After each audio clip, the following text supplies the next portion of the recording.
It was a calm, rainy afternoon in Paris.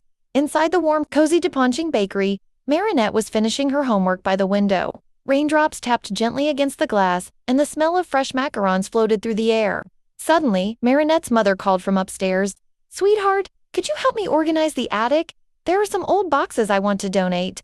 "Sure, Mom," Marinette said, eager for a break. As she climbed the wooden stairs to the dusty attic, she sneezed from the sudden puff of old air. The room was packed with trunks, toys, and forgotten things. She moved boxers aside, carefully brushing off spiderwebs, and then she saw it. Tucked behind a large trunk was a small wooden box. It looked ancient, with golden swirls carved into its lid and a star-shaped keyhole in the center. Marinette felt a strange warmth as she touched it. Something magical. She turned to her purse. "Tikki, come see this." Tikki, her tiny red kwami, popped out with wide eyes. "Oh, that's not just any box, Marinette, that's enchanted." "Really? What should I do?" "Find the key," Tikki said, floating around the attic. "Look for something shiny and star-shaped." Marinette searched drawers and jars until, in an old button tin, she found a little silver key with a star on its head. She held her breath and placed it into the lock. Click, the box opened with a soft melody, a lullaby of bells and harps. Then, a swirl of glowing music notes spun into the air, and before her eyes appeared a tiny ballerina fairy with wings of stardust. "I'm free." The fairy twirled. "After 100 years, Marinette gasped. Who are you?" "I'm Melodie, guardian of harmony. You saved me." She giggled and flew around Marinette's head like a sparkly ribbon. Melodie explained that she came from the kingdom of harmony, a hidden magical realm above the clouds, where music gave life to everything. But one day, a lonely shadow spirit named Mourn stole the music stone, the magical gem that powered their kingdom's music and joy. Without it, everything turned silent and gray. "I've been trapped in the music box ever since," said Melodie. "But now that you've freed me, we can restore harmony if you'll help." Marinette's heart skipped with excitement. "Of course I'll help. Right, Tikki?" Tikki nodded. "Definitely. Let's bring back the music." Melodie waved her wand, and a glowing portal appeared. Marinette, Tikki, and Melodie stepped through, holding hands. They landed on soft, misty clouds. Before them was the kingdom of harmony, but it looked sad and forgotten. Trees stood still, rivers didn't flow, and the air was heavy with silence.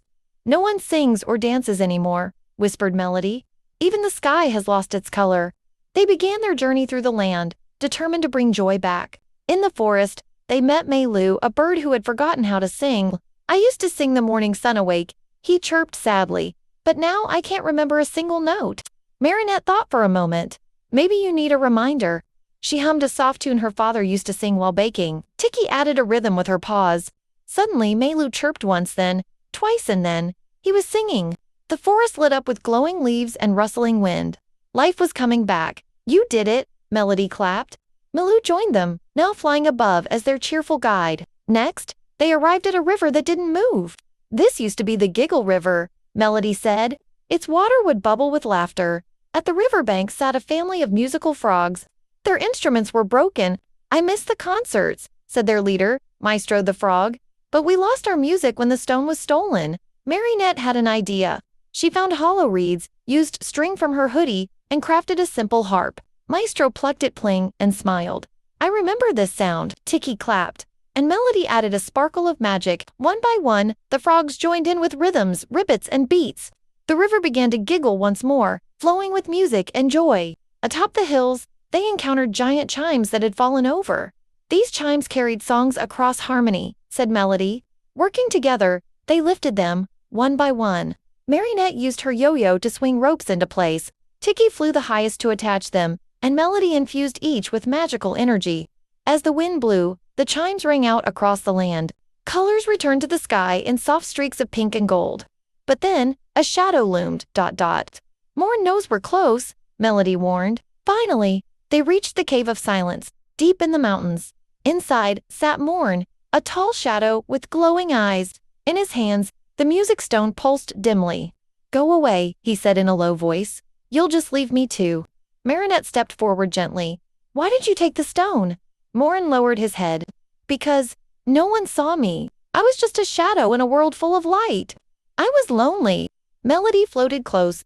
"But hurting others won't fix that. You don't need to be alone." Marinette held out her hand. "We came here to help. Will you come back with us?"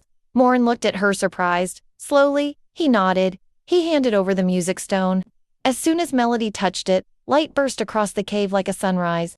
Music flowed in waves, and Harmony's full magic was restored. Even Mourn began to glow with the soft blue light. He wasn't just a shadow, he was a guardian too. Back in the kingdom, the skies turned brilliant gold. Birds sang, rivers danced, and the hills echoed with song. The citizens held a grand festival of harmony, with lights, dancing mushrooms, music, fireworks, and magical cupcakes that sang when bitten. Marinette was crowned honorary guardian of harmony, and Mourn became the new keeper of shadows, helping others who felt invisible. Before returning home, Melodie gave Marinette a glowing charm in the shape of a treble clef. "This will let you hear our music whenever you need it," she said. "And remember, you brought harmony not just with magic, but with kindness." Marinette returned just in time for dinner. "Did you find anything interesting in the attic?" her mom asked. Marinette smiled. "Just a little magic." And late that night, as she lay in bed, the charm on her nightstand glowed softly, playing the lullaby of harmony. The end.